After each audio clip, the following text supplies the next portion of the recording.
As-tu déjà entendu dire que les gens drôles ont des cicatrices sur le cœur? Crois-tu que c'est vrai?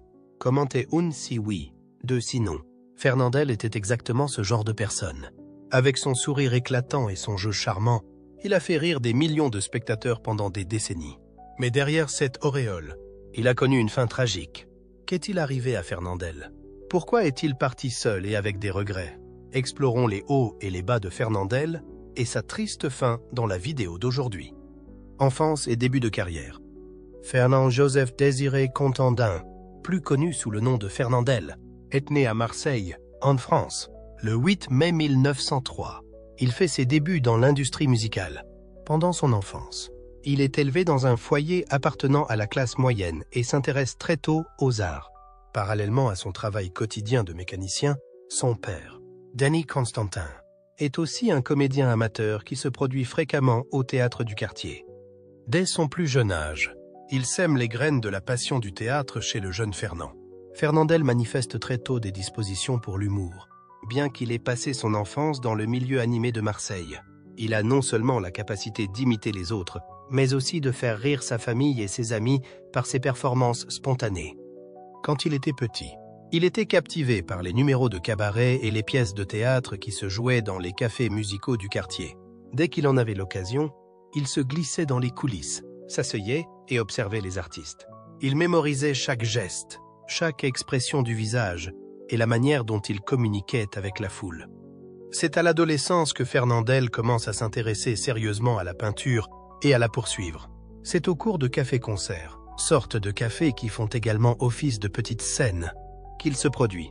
Il s'agissait d'occasions où les humoristes et les chanteurs pouvaient se produire devant le grand public.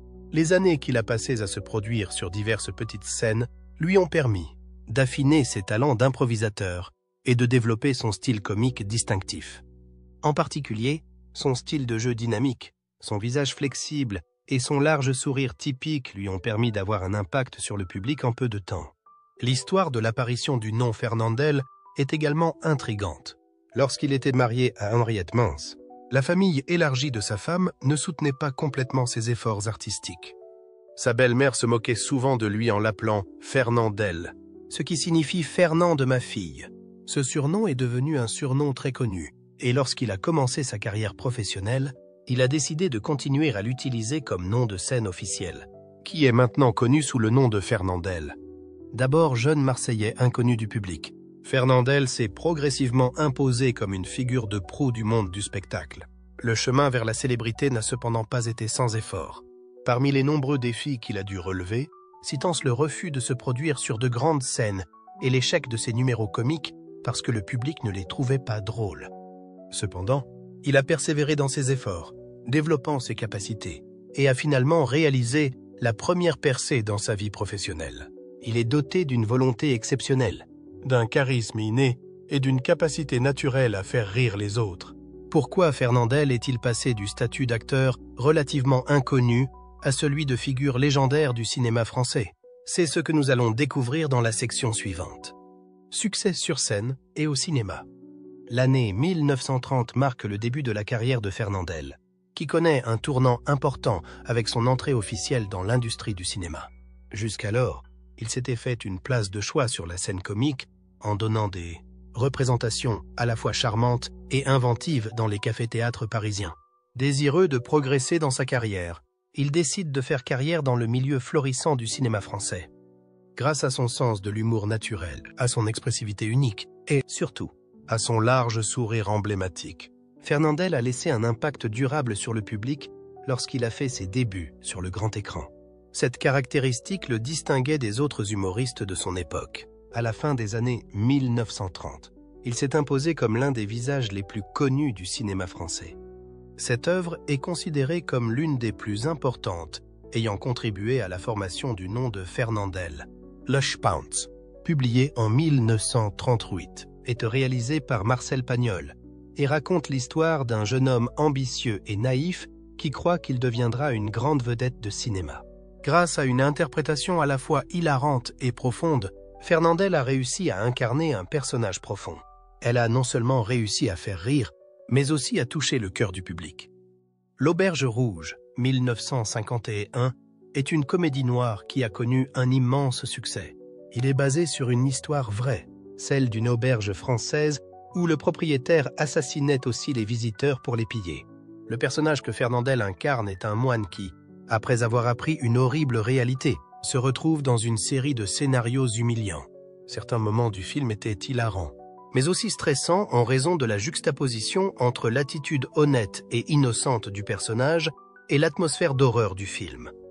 Il s'agit probablement du rôle le plus mémorable que Fernandel ait joué au cours de sa carrière, la série Don Camillo, de 1952 à 1965, dans laquelle il incarne Don Camillo, un prêtre au tempérament fougueux mais doté d'un sens de l'humour, qui se livre fréquemment à des confrontations spectaculaires avec le maire Pepone, un communiste.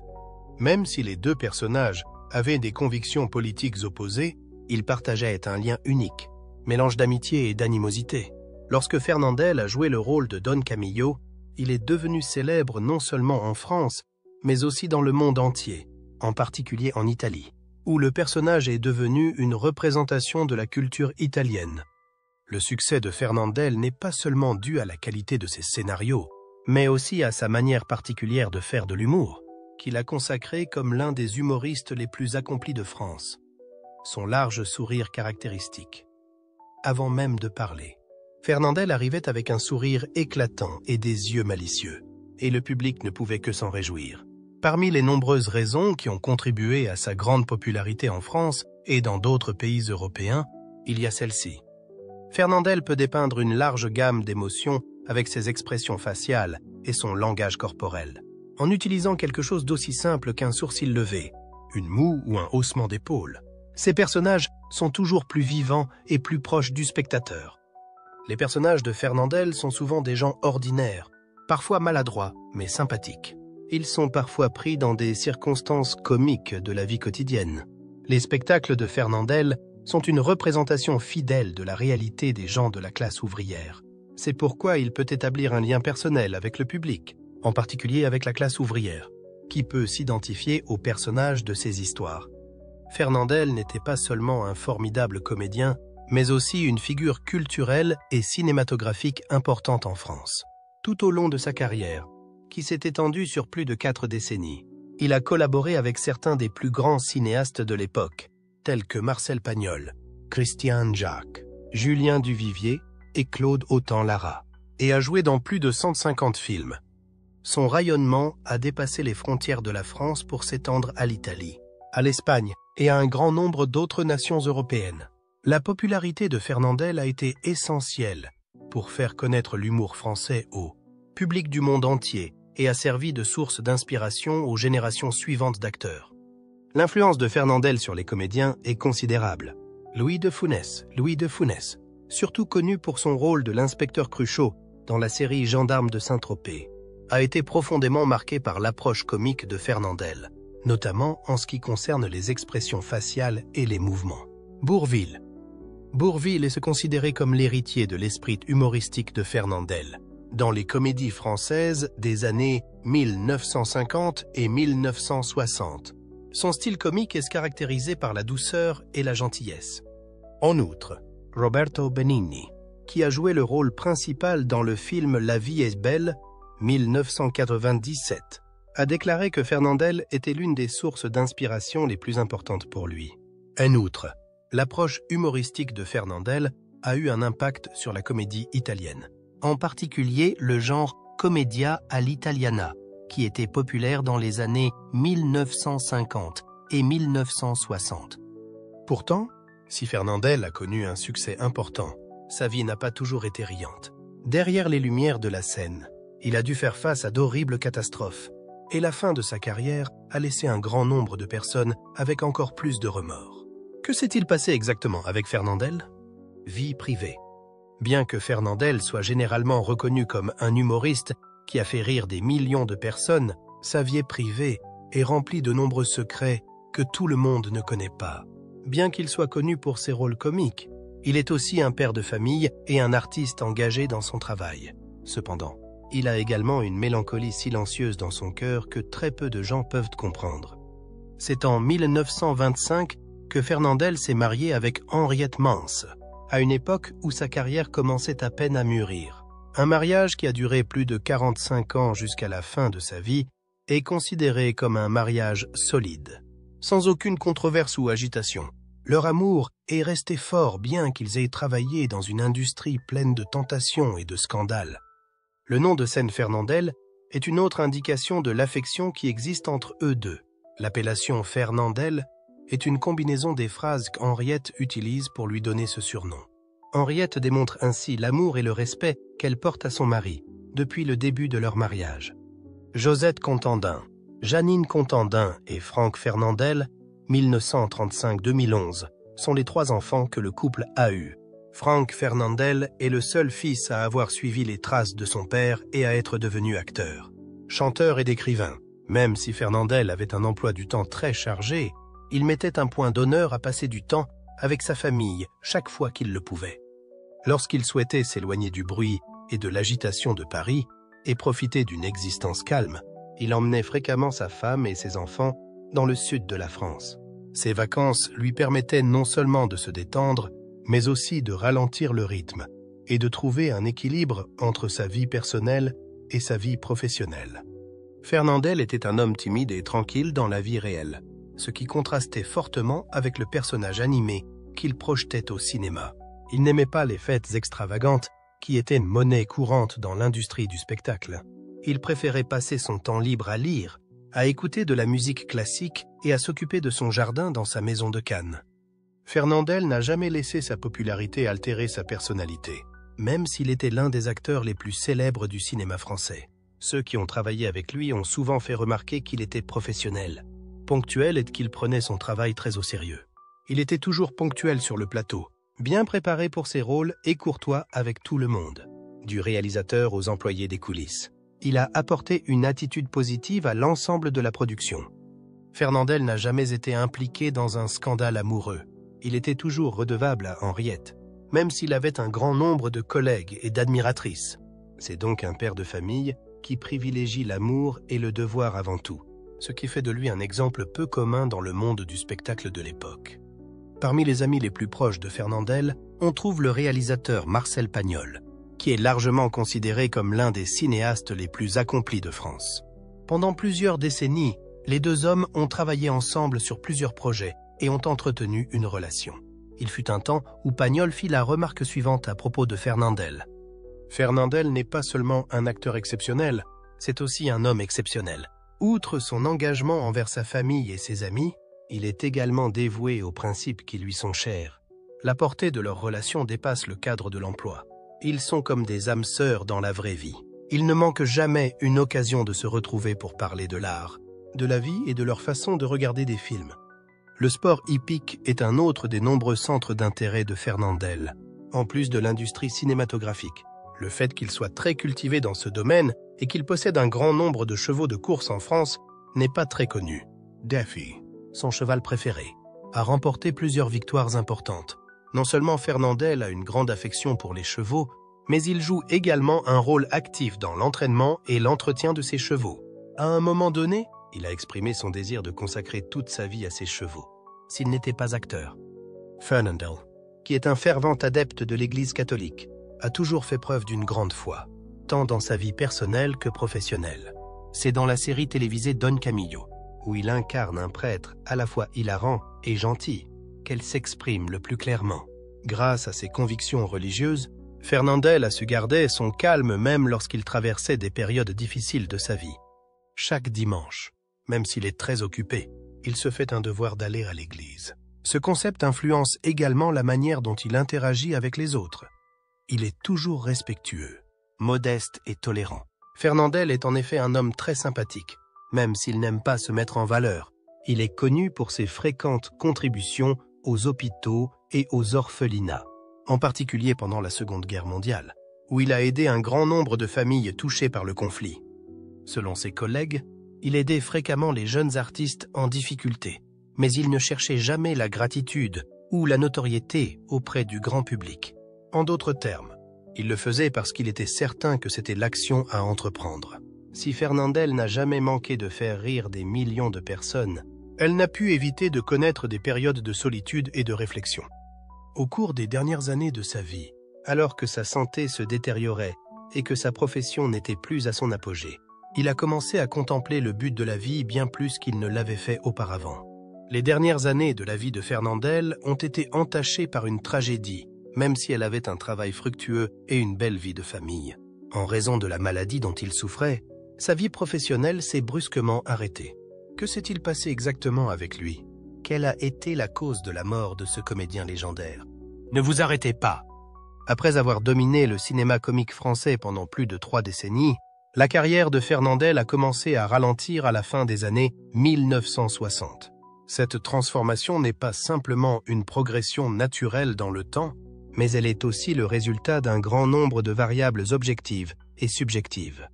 Le déclin de sa carrière et de sa santé. Le cinéma français a connu des changements importants à la fin des années 1960. C'est à cette époque que la nouvelle vague, souvent connue sous le nom de « nouveau style romantique », est apparue et a radicalement changé la façon dont les gens voyaient les films. Une approche fraîche, réaliste, audacieuse et créative du cinéma a été introduite par des réalisateurs pionniers tels que Jean-Luc Godard, François Truffaut et Claude Chabrol. Ces réalisateurs ont décidé de rompre avec l'approche traditionnelle du cinéma. Au lieu de réaliser des comédies légères, ils utilisent des angles de caméra peu orthodoxes, des intrigues non linéaires et reflètent fidèlement la vie. Des films comme À bout de souffle, 1960 et Les 400 coups, 1959, sont immédiatement devenus emblématiques de la nouvelle ère, attirant une génération de jeunes gens enthousiasmés par la nouveauté et l'innovation de ces films. C'est à cette époque que l'approche comique de Fernandel devient progressivement obsolète. Il est bien connu qu'il n'est lié qu'à des films agréables, mettant l'accent sur le charme personnel et des situations comiques à la fois légères et humanistes. Pendant les années 1940 et 1950, c'était la méthode idéale pour gagner le soutien du public. Cependant, à la fin des années 1960, les préférences avaient changé. Le public de la nouvelle ère ne s'intéressait plus aux formes classiques de la comédie. Il voulait des films plus croustillants, plus réalistes, qui ne se contentent pas de divertir, mais qui traitent également de questions sociales. Fernandel n'a pas seulement subi l'impact de l'évolution de l'industrie cinématographique, il a également dû faire face à une nouvelle génération de comédiens jeunes et pleins d'énergie. De jeunes artistes comme Louis de Funès, Bourvil et Jean-Paul Belmondo, qui apportent sur scène un style comique rapide, énergique et dramatique, commencent à captiver le public presque immédiatement. Bourvil a apporté une image comique plus douce, privée et sérieuse, contrairement à Louis de Funès, qui a fait rire la France entière avec son jeu brillant, exagéré et énergique dans des films tels que Le Gendarme de Saint-Tropez, 1964, et La Grande Vadrouille, 1966. Fernandel se déplaçait à un rythme plus tranquille que d'autres à travers le temps. Son style d'interprétation se caractérise par une grande importance accordée à l'humour classique, avec une tendance à la beauté du discours et à la nuance des émotions. Cependant, il n'avait pas l'explosivité indispensable pour conquérir le public moderne. L'affirmation selon laquelle Fernandel était le roi de la comédie est remise en question.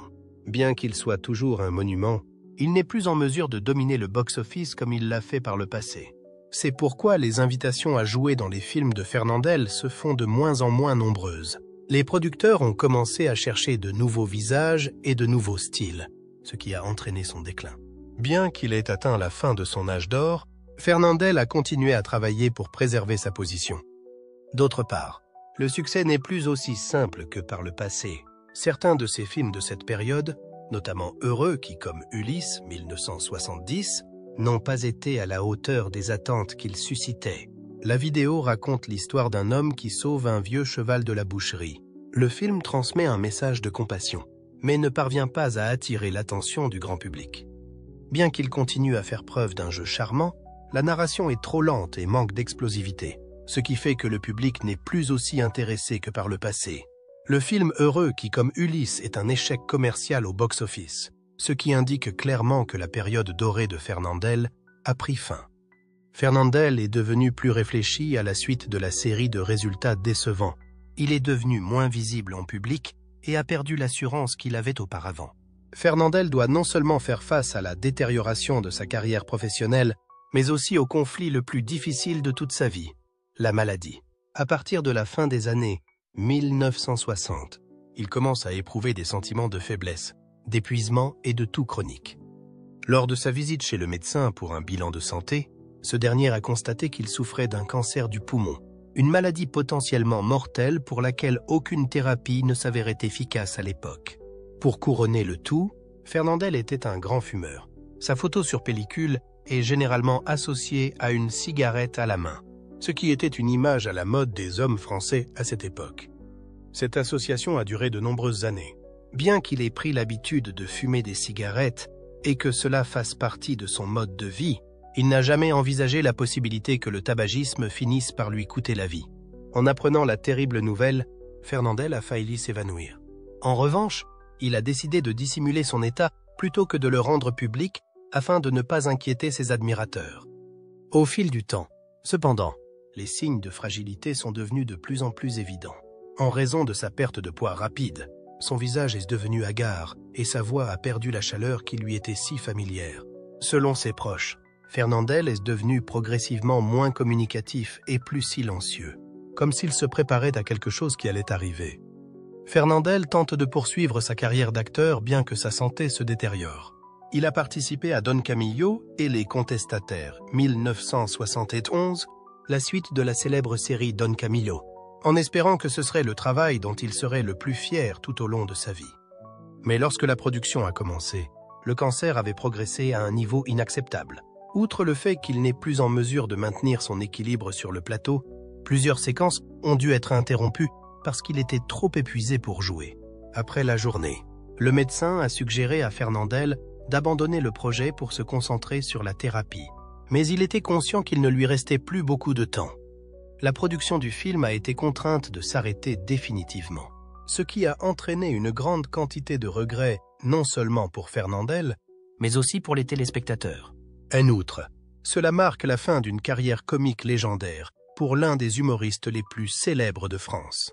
Lorsque la santé de Fernandel s'est détériorée au point qu'il ne pouvait plus se produire devant la caméra, sa carrière s'est arrêtée officiellement. Ses partisans sont déconcertés par cette tournure inattendue des événements, car ils étaient habitués à l'image d'un comique toujours plein d'énergie et qui amusait tout le monde en permanence. Cependant, il risquait maintenant d'être victime d'une dépression mentale et physique. Dès lors, comment Fernandel a-t-il vécu ses derniers jours sur Terre? A-t-il triomphé de sa maladie qui était en phase terminale? La mort solitaire. Après avoir constaté qu'il n'était plus en mesure de poursuivre sa carrière d'acteur en raison de sa mauvaise santé, Fernandel a presque vécu seul dans son appartement à Paris. Il n'était plus en mesure de faire des apparitions publiques. Il avait perdu son charmant sourire et ne pouvait plus raconter les anecdotes hilarantes qui avaient auparavant captivé des millions de spectateurs. Les proches de Fernandel ont rapporté qu'au cours des derniers mois de sa vie, il était devenu plus réservé qu'il ne l'avait jamais été. Il ne souhaitait pas interagir avec qui que ce soit, ni que l'on fasse preuve de compassion à son égard. Lorsqu'il a été confronté à la mortalité, il était seul, alors que c'était un type qui amusait la France entière. Il souffrait d'un cancer du poumon qui s'aggravait, la douleur se prolongeant.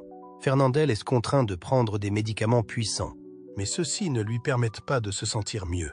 Il a rapidement perdu sa vitalité, est devenu incapable de se déplacer seul et a été contraint de passer la majeure partie de son temps au lit. De plus, il ne pouvait plus marcher. Fernandel, âgé de 67 ans au moment de sa mort, s'est éteint au petit matin du 26 février 1971 dans l'appartement qu'il occupait à Paris.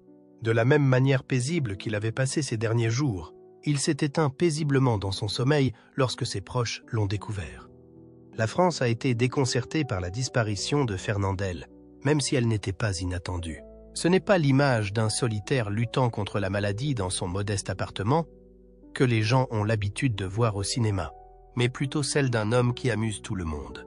Cependant, le fait que son dernier film, Don Camillo et Les Contestataires, 1971, n'ait jamais été achevé est ce qui a causé le plus de chagrin à de nombreuses personnes. En raison de son manque de force physique, Fernandel n'a pas pu continuer à jouer le rôle de Don Camillo, connu pour être lié à sa profession. Ce fut probablement l'un des plus grands regrets de sa vie, ainsi que de celle des spectateurs qui le chérissaient. Ce n'est qu'après la mort de Fernandel que l'on s'est rendu compte de l'importance qu'il avait pour la population en général, bien qu'il ait éprouvé un sentiment d'isolement pendant ses derniers jours. Son enterrement a eu lieu à Paris, en présence de centaines d'admirateurs désireux de faire leurs derniers adieux au légendaire comédien. Les rues étaient bondées de monde, et il semblait que toute la nation française s'était arrêtée pour commémorer l'homme qui leur avait apporté de la joie. La disparition de l'un des comédiens les plus légendaires de l'histoire du cinéma français a suscité les condoléances de plusieurs acteurs et réalisateurs français de renom de l'époque, dont Louis de Funès, Jean Gabin et Bourvil, entre autres. L'annonce de la disparition de Fernandel a fait la une de grands journaux comme Le Monde et Le Figaro, sous la plume d'un critique. Pendant un bon nombre d'années, il a su nous faire rire. Mais soudain, il nous a laissés dans le silence. Une perte terrible pour celui qui a fait la joie de toute une génération. Même si Fernandel est décédé, son image restera gravée dans l'esprit de tous ceux qui l'ont vu jouer jusqu'à la fin de leur vie. Il est un monument qui ne peut être reproduit, un symbole de l'industrie du film comique français. Et bien qu'il ait passé les dernières années de sa vie en se sentant un peu seul, son héritage restera à jamais gravé dans les mémoires. Présence et impact durable. Le nom de Fernandel est encore prononcé avec révérence et affection, bien qu'il ait disparu du monde depuis plus d'un demi-siècle. Il est courant que les chaînes de télévision françaises diffusent régulièrement leurs films, en particulier à l'occasion de fêtes ou d'autres événements qui célèbrent le cinéma classique. Malgré le temps qui passe, des œuvres comme La Vache et le Prisonnier, 1959, ou la trilogie Don Camillo continue de séduire les spectateurs de tous âges. Le rire qu'il a fait naître n'est pas seulement un merveilleux souvenir d'une génération, c'est aussi un joyau cinématographique que la France est toujours heureuse d'entretenir. En plus d'être gravé à l'écran, l'image de Fernandel est également ancrée dans les activités quotidiennes des Français. Une importante statue a été érigée à son effigie dans sa ville natale de Marseille, en hommage à ses importantes contributions à la culture et au cinéma du pays. En outre, une rue de Marseille et un boulevard de Paris ont été baptisés de son nom, ce qui témoigne de la profonde affection des Français pour ce grand comique.